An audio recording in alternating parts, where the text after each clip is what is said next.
Just moments ago, the native villagers were suddenly attacked by an army led by the Maya nobles. Jones, in order to protect his wife and son, used vines to lower them into a deep pit, but the intruders quickly discovered them. Jones hastily sped up the descent of the vines.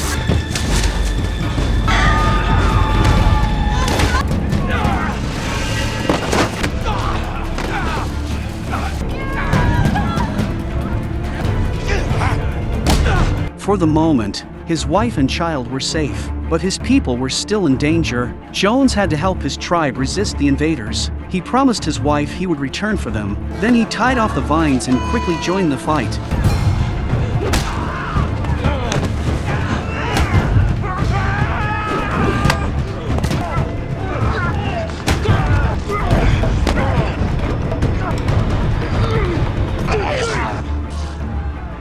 The Maya warriors were about to strike Jones, but the Maya leader stopped them. Frustrated, the failed warrior lashed out in anger. Jones looked up and was shocked to see his father there as well. The warrior overheard this and ordered his men to lift Jones's father right in front of Jones. They killed him. Then, with one strike, they knocked Jones unconscious. When Jones woke up, he saw his entire tribe bound as captives. He turned his head toward the pit where he had hidden his wife and child. That glance was noticed by the enemy. They followed the vines to the edge of the pit, though they saw nothing unusual at the bottom.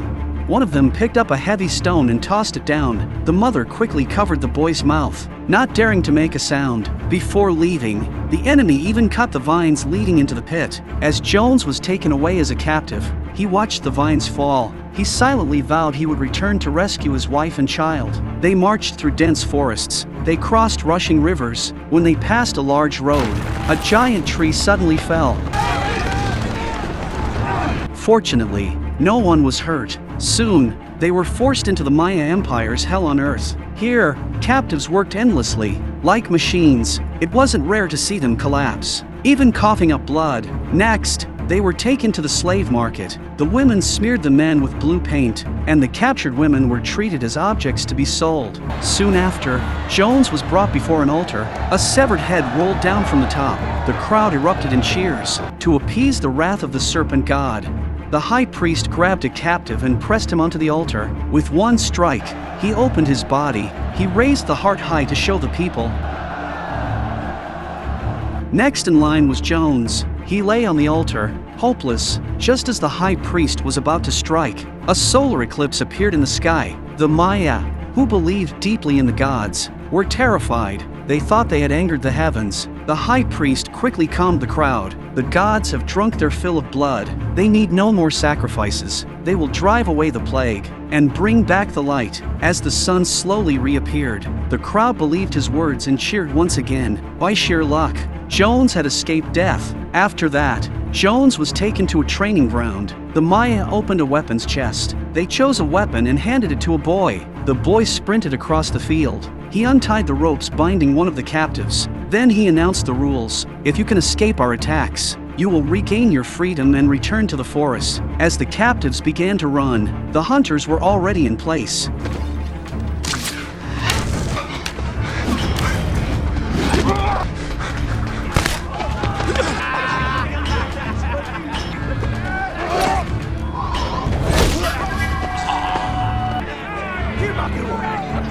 Seeing what happened to his companions, Jones made a silent vow. If he survived, he would one day avenge them.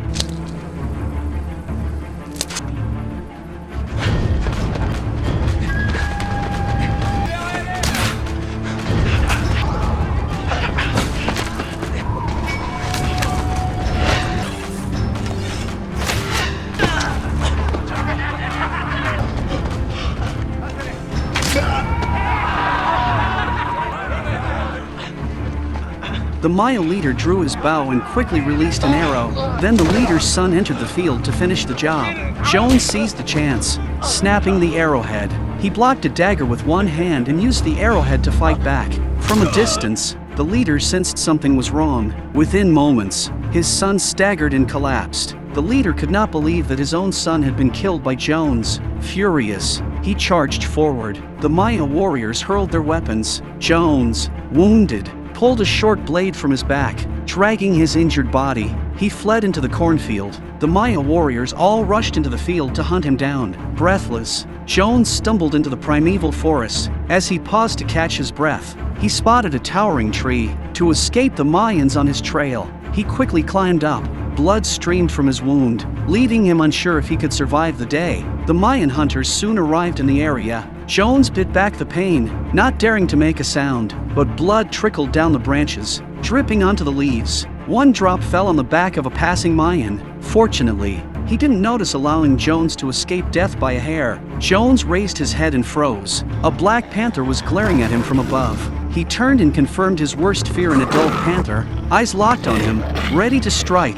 Meanwhile, the Mayans had chased for miles without finding a trace of him. When they discovered blood stains on one of their own, they suspected Jones was hiding in the trees. Splitting into two groups, they searched in all directions. At that very moment, Jones was being hunted by the panther. The Mayans spotted him and rushed to surround him, but they failed to notice the beast at his back.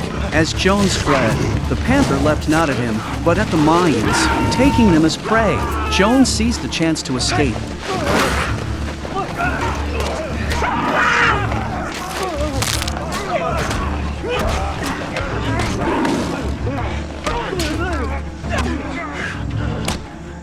Even with the panther holding the hunter's back, he dared not stop running. His wound worsened with every step. Biting off a strip of tree bark, he chewed it into pulp and smeared it on the wound. He ran from daylight until nightfall. Exhausted, he leaned against a tree to rest, only to see his pursuers still close behind. He couldn't afford to stop. His wife was still trapped in the pit, waiting for him to return. Meanwhile, in the pit, his wife witnessed two panthers fighting above. One fell into the hole.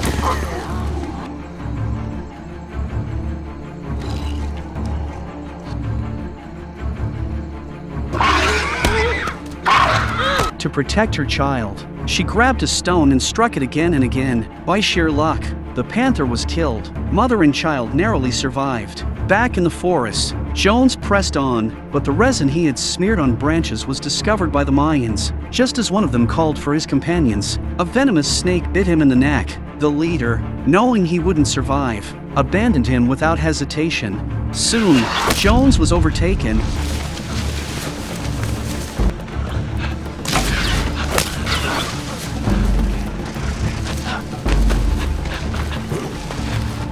The Mayans attacked with weapons, but he dodged every strike. As they closed in, he burst out of the forest only to find himself at a riverbank. Before him, a massive waterfall plunged thousands of feet. Behind him, the hunters advanced, summoning his courage. Jones leapt into the abyss. The Mayans thought he was finished until he resurfaced, alive, and swam to shore. Standing tall, he mocked them as cowards who dared not follow. Enraged, the Mayans jumped after him, but fate wasn't on their side. Some struck the rocks below and died instantly. A few landed safely, but only by luck. Seeing this, Jones ran for his life again, but he stumbled into a swamp.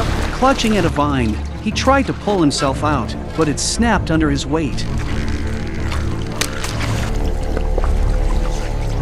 Slowly, he sank into the mire. Just when it seemed he would be swallowed whole, he clawed his way to solid ground. Caked head to toe in mud, he looked like a man reborn. The Mayans were already closing in. Jones staggered forward, then suddenly stopped. A new idea had come to him, a way to finally turn the hunters into prey. Jones quickly wrapped the wasp nest in banana leaves. Just as the Mayans caught up, he hurled the nest at them. The moment it hit the ground, it split open, releasing a swarm of angry wasps. The Mayans flailed in pain as the insects stung them. Seizing the chance, Jones dashed deeper into the forest. He caught a poisonous frog, pulled out several sharp thorns, and coated them with its venom.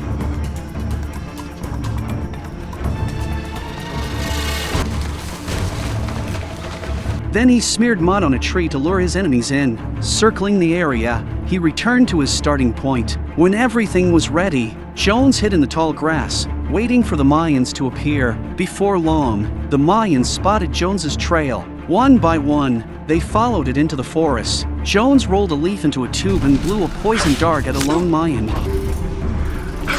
The dart struck, and the venom worked quickly. The Mayan staggered, then collapsed with a cry. His shout alerted a nearby companion, who rushed back to investigate. As Jones reached for the fallen man's weapon, he ran straight into the returning Mayan. Seeing the killer of his father, Jones could no longer hold back his rage. He charged forward.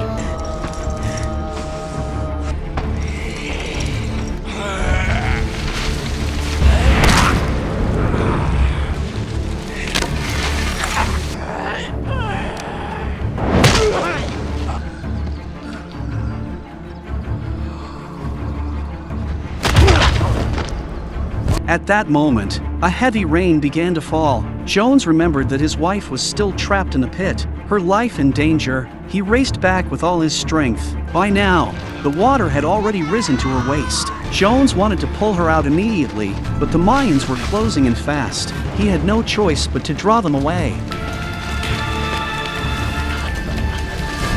Before he could get far, a blade pierced his chest. Clutching the wound, Jones forced himself to stand. Snapping an arrow in half, he faced the Mayan leader, who drew his dagger and charged. But in doing so, the leader walked right into Jones's trap.